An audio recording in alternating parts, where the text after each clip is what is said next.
military vet. She's all the way from New York City. Here for Linda Marcus Smith.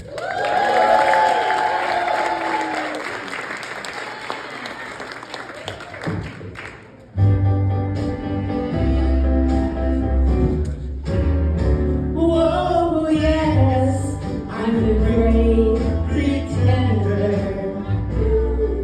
Pretending that I'm doing well. Yeah, pretending that I'm doing well.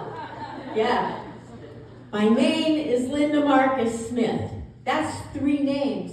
Laugh Factor is only 2. What's with that? How many of you have 3 names? Clap it up. Yeah. People say to me, you go by 3 names. What are you, some kind of diva?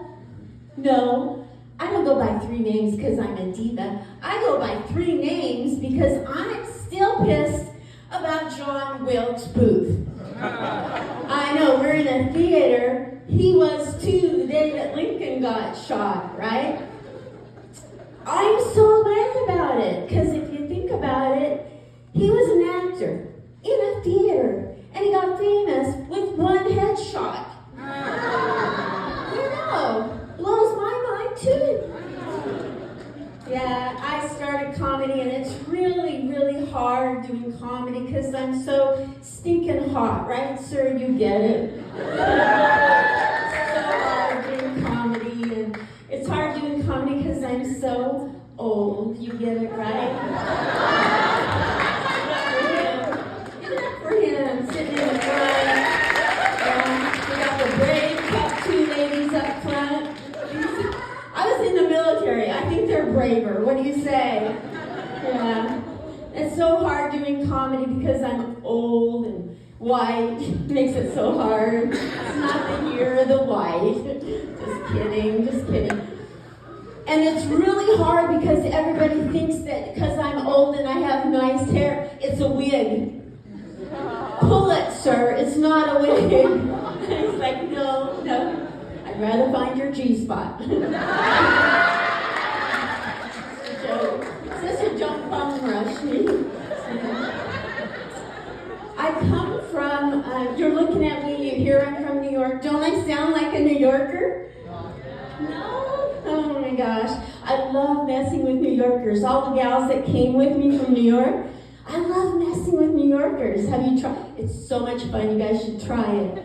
So what I do is I go up to them and I say, hey, I'm from the Upper West Side. And they say, forget about it. No, you're not. And I go, oh, not the good one, not New York.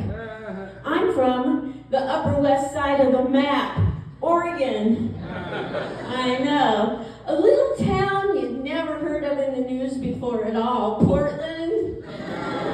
Exactly. My town is now a punchline. Do you understand the frustration? Yeah, I lived there and I left. I couldn't wait to leave Portland. Anybody here from Portland? Good. Anyway, I moved to Vegas, and when I got to Vegas, you guys, my comedy career, this was 5 years ago, my comedy career started taking off. Can you believe that? In Vegas! Yeah. At bus stops. Can I say there was a little old lady at the bus stop. She was just hanging there, sad, waiting for the bus. I've got the antidote to sadness, don't I? Told her a joke. Blah, blah, punchline. And she said, keep your day job. I hadn't had one for a few decades. So I went out and got me a day job. Streetwalker. Vegas streetwalker. You don't believe that now, do you? Too many dimples still. I mean the kind with a Fitbit. You got to remember to wear the Fitbit when a cop stops you. Otherwise, he thinks you really are a streetwalker. Yeah. I go up and down the Vegas Strip. I don't know, do you guys remember this thing called the pandemic? In Vegas, during the pandemic, they take out the palm trees. So I'm scared to walk when there's none of you tourists in Vegas. I was. So I walked in the middle of the median where the palm trees used to be. And the cop stopped me, but I had my Fitbit on, so it was cool. And he says, "What are you doing walking in the middle of this street?" Reasonable question. I had a reasonable answer. And it goes like this. There's tweakers on the left of me, that's people on drugs. Tweakers to the left of me, tweakers to the right, and I'm stuck in the middle with you, sir. But thank you. I do come from the Upper West Side, Portland, yeah. And, you know, I started comedy very young in life. So young in life. At age 63. Yeah. Us geezers know that's the new young. That's right. And I started comedy, and there was this thing in Portland called really young comedians. Have you heard of this thing, young comedians? Yeah, well, them young comedians wanted nothing to do with the little old lady telling jokes. I'm a boomer. I'm old enough to figure out how to get me some attention. I had to have attention. Why do you think I'm up here? I need attention. Where do you think I got my self-esteem from myself? No, I don't know where they came up with that word. So anyway, I needed attention, and the young people were ignoring me. Well, I'm not going to have that. So I got down on the ground because I served in the military and I needed attention. So I started doing sit-ups because that's reasonable, right? I can do these all day long, guys, because I was in the military. That's why you're speaking English, because of me. And my sit-ups. I could have won the Presidential Fitness Award if I didn't have ADHD. So I'm doing these sit-ups. I'm not breaking a sweat. I can do it, like I told you, I can do it while I'm doing the dishes, having horizontal mambo. That's sex for you young people. So I'm doing these sit-ups, and the young people, it was magical. They came back in to see what I was doing. What's that crazy old lady doing? And they came in and they started filming me. This was filming in 1951, right? Filming. Yeah. You know, the film went onto the internet, onto the Facebook or something, and it went viral. And that's why you guys get to see me here tonight, because of my haters. Give it up for my haters. I have a little bit of knowledge to drop you. Yeah, this is like the part, this is really cool. Whenever you're up against your enemies, people that don't really love you, they're out for your bad, just stay in your own lane, do your own thing, and guess what? Your haters will elevate your game. Is that cool?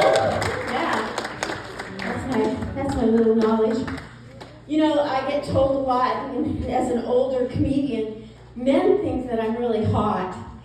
I was really a plain Jane growing up, so I don't really identify with that, you know, but I do identify with getting weird compliments as we get older. Take notes, you're going to need this in about 50 years.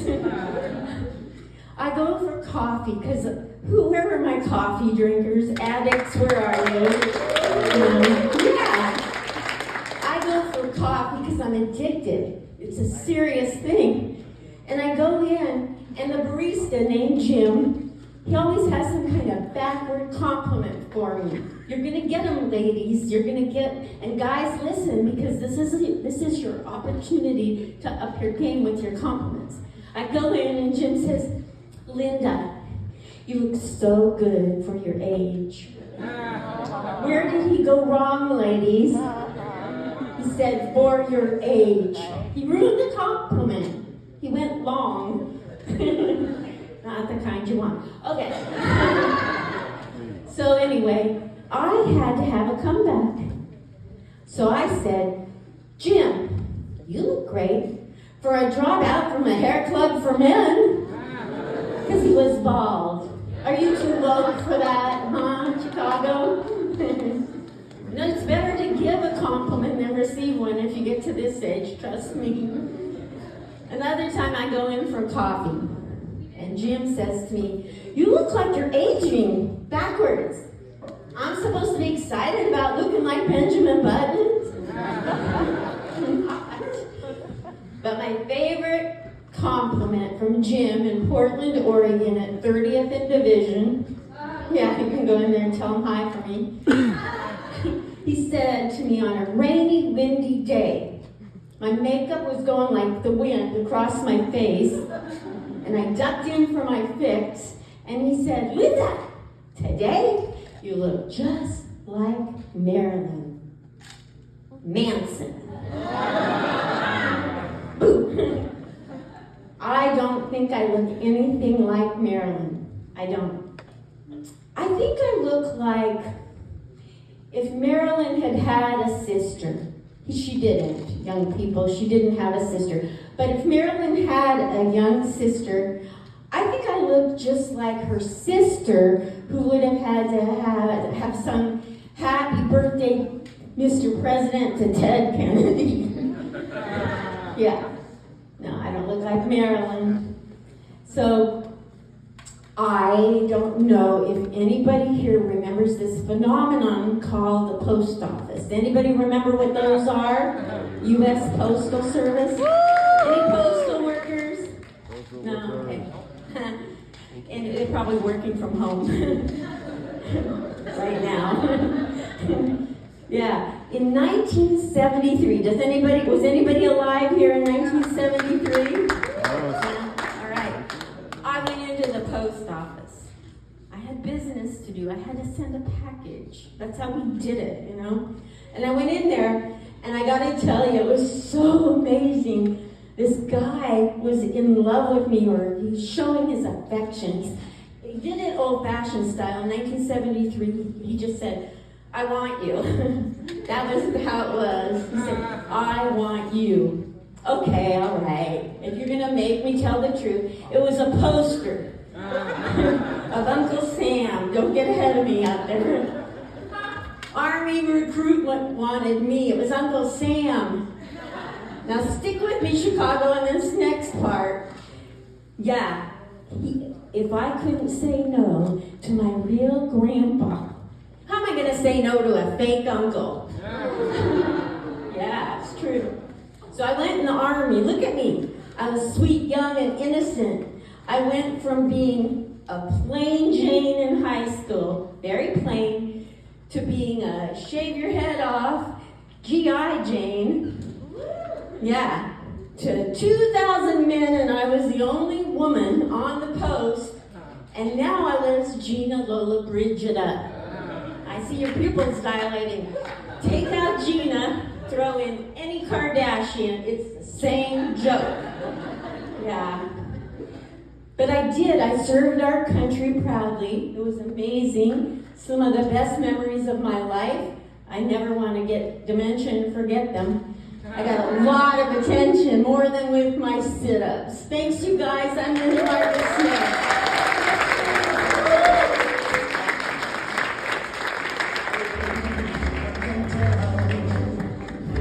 One more time for Linda.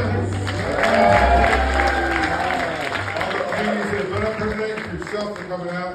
It's been the early bird special. Thank you very much for coming out. Thank you. Comedians on the stage.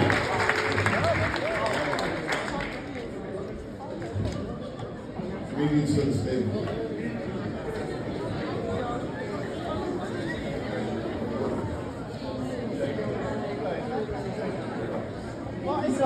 Thank you so much for coming out to the Chicago Laugh Factory. We do have another show coming up